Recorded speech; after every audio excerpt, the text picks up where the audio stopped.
The NHL was terrified this would happen. After winning the NHL trade deadline, the Colorado Avalanche have been storming through the National Hockey League, and general manager Chris MacFarland has set this team up for not only success this season, but next season as well. We're going to break all this down, the implications of the Colorado Avalanche, and more later on this episode. Before we get into that, Darius, you have something exciting to tell all our fans.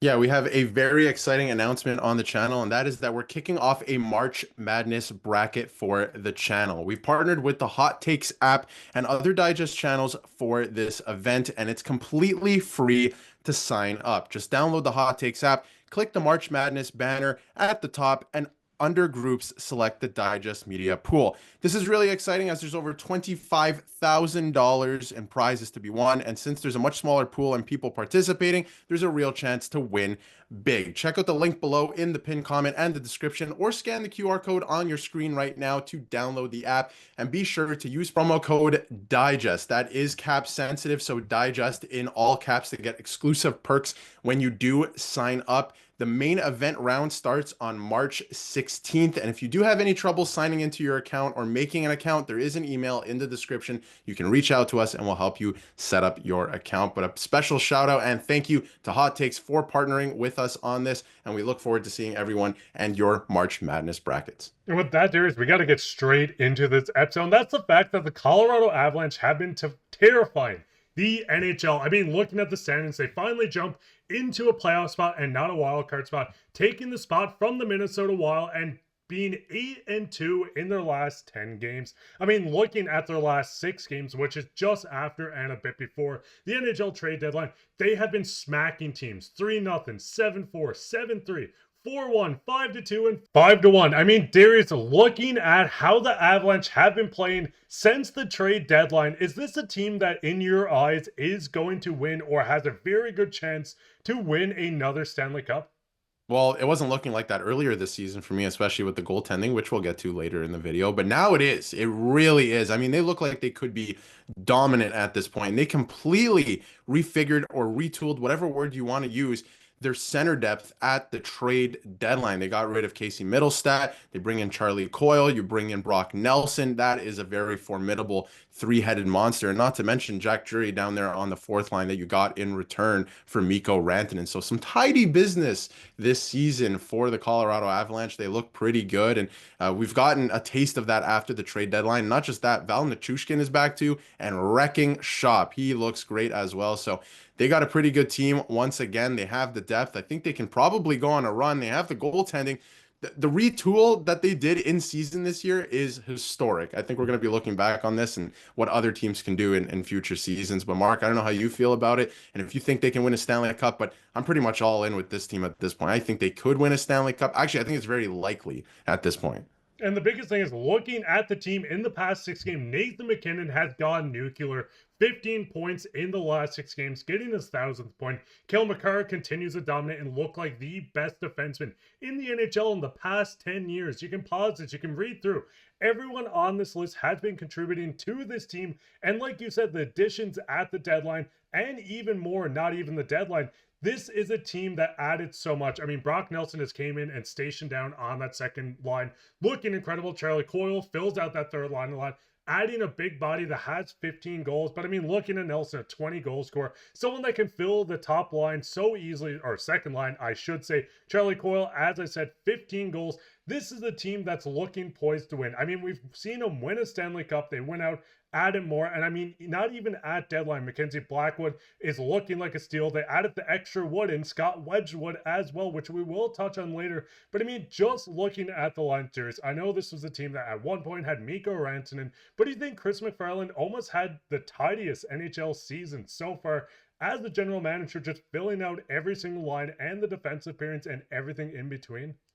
To me, I mean, A+ moves the entire time for MacFarland this season. He trades away Mikko Rantanen, shocking for not only the fans, but for the player himself moving on to Carolina. In return, you get a guy who's now turned into your fourth line center. You also have Martin Necas, who's a great young player in his own right. Watched him play Saturday. Looked fantastic, right? He's skating well. He has a great shot. One of the most underrated players, in my eyes at least, in the entire NHL. So you retool in a way with with that player, then you secure your future a little bit because you didn't know what was going to happen with Mikko Rantanen, and obviously they couldn't get a contract extension signed with him. So that's all done. They avoided all that drama that went down at this year's trade deadline.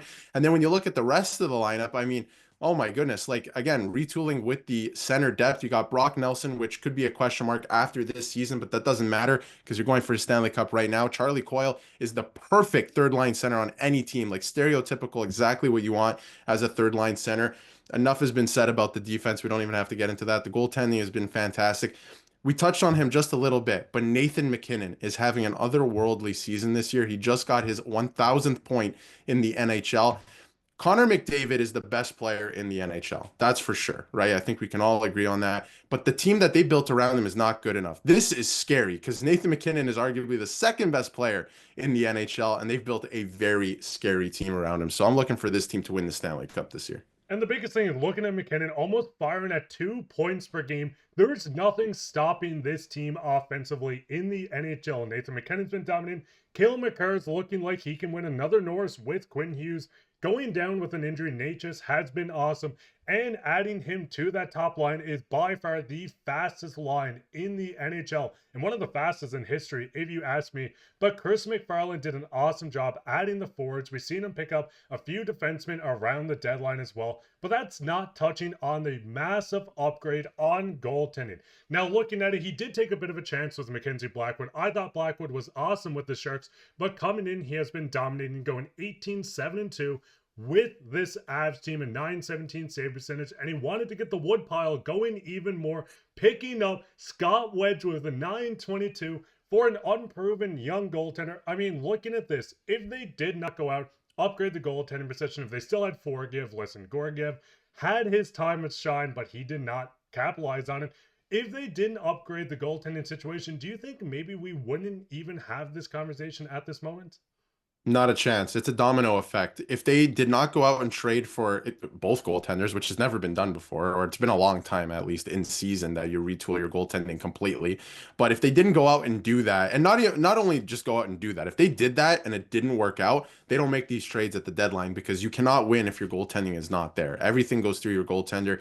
You know, the entire essence of your team, I think, and how calm they play and how much poise they play with, which is huge in the playoffs, goes directly through your goaltender and how he's playing. So if they didn't end up doing that early this season, and not only that, but it working out, they don't make these trades because there would be no point in giving up these assets when you know you might not be winning a Stanley Cup. You don't have the goaltending. So, you know, big shout out to the goaltending in Colorado because it's, I think, propelled them to make these moves. It's still continued to be that good. And I think it's going to be that good in the playoffs because they have some of the most underrated goaltenders in the league as well. They have a lot of really underrated players on this team that I think are, you know, ready to make a statement because yes, this team and its core, like, I mean, Nathan MacKinnon have won a Stanley Cup before, Cale Makar. Some of these other guys and some of the pieces that they brought in this season have not. And I think they're hungry to win again. That's another dynamic aspect to this team. So I think it's going to be a little bit scary for the West is looking a little scary this year. And that's the biggest thing. I mean, as fans, listen, you traded a bit at deadline. You moved on from fan favorites, especially Mikko Rantanen. But what's your thoughts on this Avalanche team? You mortgaged a tiny bit of the future to have one of the best chances in the NHL to not only win a Stanley Cup this year, but for the next couple seasons coming. Yes, you have a key UFAs and RFAs. But what's your overall thoughts on how Chris MacFarland handled this deadline? Do you think the Avs, and obviously as a fan of the Avalanche, you're going to say yes, but do you think the Avs have a major chance to win a Stanley Cup? Let us know down in the comments. While down there, leave a like, subscribe, share this with your friends. We'll be back with another episode later on tonight, so keep your eye out for that. But I've been your host, Mark, with my co-host, Darius, and take care.